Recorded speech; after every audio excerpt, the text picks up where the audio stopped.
You are now rocking with the hostess with the mostest. This is your girl, the natural hair gamer, Junae, Benne, and we're back with This Week in Gaming.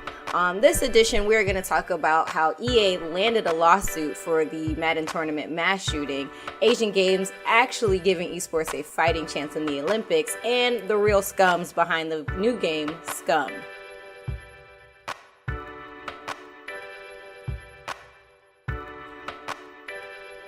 After the mass shooting in Jacksonville, Florida at a Madden tournament, we all agreed that EA needs to step up their security.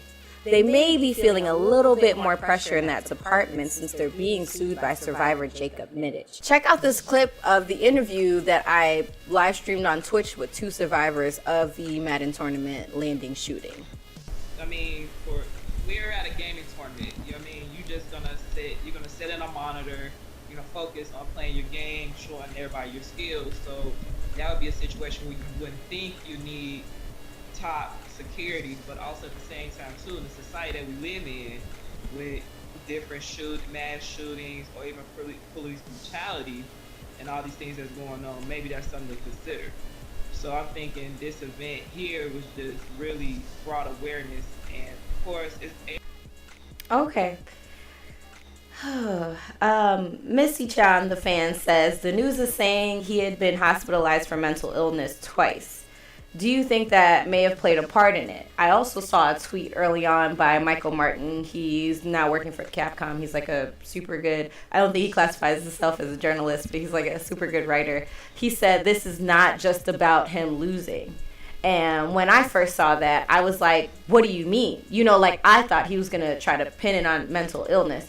So he was like, this is not just about, you know, a game or him losing. This is about a guy who had a gun and, you know, kind of lost it. So do you think that mental illness had a part to play in this? Honestly, any other time, if I wasn't there, I would probably say no. But seeing as that I was a witness to everything, and then we spoke with other players and things like that, and other players who had prior contact with him before any of this took place, said that he was, for lack of better words, not all the way there. So I do believe that mental health may have played a role in it, and just like you guys, both of us are just now finding out that he was hospitalized twice for mental issues. So yes, I believe that mental issues or anything that was unresolved definitely played a role in this. I say it was 50-50. Like it's like one of those things. Yes, he has mental illness, and we just found out about it too, that he was hospitalized for it. But also at the same time too, the way I see it is, art imitates life. So Madden is based off NFL football. Like if we were sitting in the stands, say, I'm gonna use the Chicago Bears for example. So we watch the Chicago Bears play, and 9 times out of 10, if a play doesn't go right, or if we feel like the ref is making a bad call, what are we gonna do? We're gonna react. You might get upset and everything like that.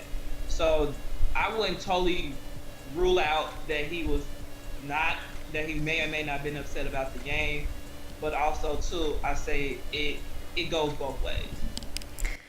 I was not there, and Secret actually just came in with it, and this is the same thing I was gonna say. I think anytime mental illness is racially charged, and you said you were there, he's not all the way there, but this is also your first tournament. Have you been to other conventions like Anime Midwest, Wizard World, any other conventions that are like centered around anime or video games, C2E2, anything like that? Well, last month we actually went to WakandaCon. Oh, I was there. I didn't see you. That's okay. WakandaCon is different. Ooh, you guys are about to get into a whole nother tangent. WakandaCon is different. It didn't attract your average convention goer. And what I mean by that is when you go to these anime conventions, all of those kids are always not all the way there. They're going to get upset over small things. They want to fall asleep on 2 chairs with their butt crack out and their shirt up.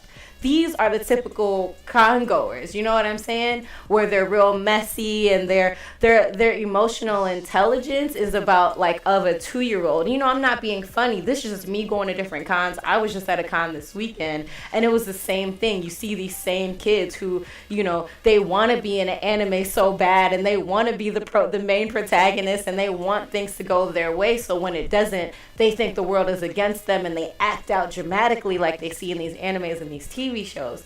And so Seeker said, what mental illness though? Rage and lashing out is not a part of all of them. Folks been using that as a general catch for all toxic behavior, in her opinion. And I agree with that. I'm allowed to walk up to you and be like, Taylor, you beat me, even though I've played Madden once or twice in my entire life, and then get upset because you're better than me. You know, I think what a part of this guy's problem was, and I don't know, I can only speculate, is that he doesn't understand rejection. Jacob Middich is basing his case off of negligence, meaning there should have been an off-duty police officer, an off-duty officer there, but there wasn't. Also in this case, Middich has revealed that EA had some type of report on David Katz from Eli Clayton, one of the men who tragically passed away in this incident. Clayton reported to EA that Katz got visibly upset when he refused to share a taxi with him at a prior Madden event in Las Vegas. EA hasn't responded to commenting on this matter. It's really interesting about security because during the live footage of, I think it was CNN, there was a girl there who says that she was around the place. She was around the area during the time, and she said that there was like a mall security, but he was just kind of walking around, not paying attention and being very leisure. And a lot of people have said that, oh, you know, well, we saw him at different places like a library or a park or something before initially coming to the Good Luck Gaming Bar next to or inside of the Chicago Pizza. But we'll have to see what EA says and how this case will play out. Definitely look forward to more information on that. Moving on, the Asian Games concluded today with Japan taking the gold in Pro Evolution Soccer 2018. The Asian Games are a Pan-Asian multi-sporting event held in from August 18th to September 2nd in the Indonesian city Jakarta and Palembang. This is the first year that Asian Games features esports, and this is a huge step for esports trying to venture out into more international waters, i.e. the Olympics. The first official competition in the Asian Games is set to be in 2022. The 6 titles that were featured were League of Legends, which brought in the most viewers of 500,000 people watching, Hearthstone, StarCraft 2, Pro Evolution Soccer 2018, Arena of Valor, and Clash Royale. These 6 titles were demonstrated sports, meaning they won medals, but they weren't official. China took gold in League of Legends, South Korea silver, and Taiwan bronze. In Arena of Valor, China took gold once again, Taiwan silver, and Vietnam bronze. Clash Royale, Indonesia took gold and silver, and India took bronze. And then PES, Pro Evolution Soccer 2018, Japan took gold, Iran silver, and Vietnam bronze. It seemed like a pretty amazing event just in general. The Olympic president, Thomas Bach, still wasn't really impressed by the esports and like the viewers that are brought in for the Asian Games. He still thinks that they're a bit violent. We'll see what he has more to say on that. And definitely check out Junaeology because I go a little bit deeper into my opinion on that and, you know, him being a part of fencing, which is also a little bit violent because you're poking people with swords, but not wanting to showcase violent video games in the Olympics. But, you know, what does that really mean? And now let's take a look at the scums behind SCUM. So apparently SCUM, that just dropped August 29, 2018, is a multiplayer survival game where your best weapon is knowledge for long-term survival. Sounds pretty cool, right? Like Ark Survival.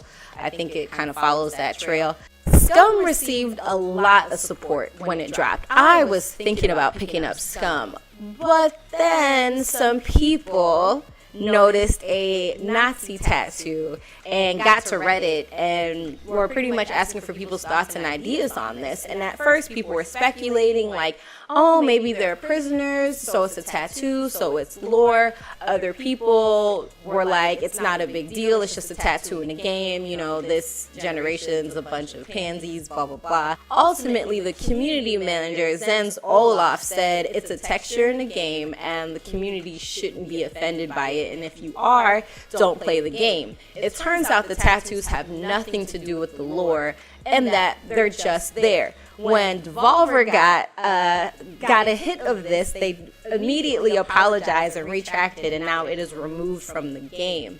I think it's a bit weird that, you know, the community manager, who is in charge of making sure that, you know, receiving the feedback of the community and making the community feel assured, which maybe they did for some people but not for others, had the nerve to be like, you guys should get over it, instead of asking for more feedback, like, why are you offended? Why do you think this is a bad idea? That's all I have for you on This Week in Gaming. Definitely check back next week where we're going to have some more content. Continue to follow, subscribe, and share all of the Black Girl Gamers content.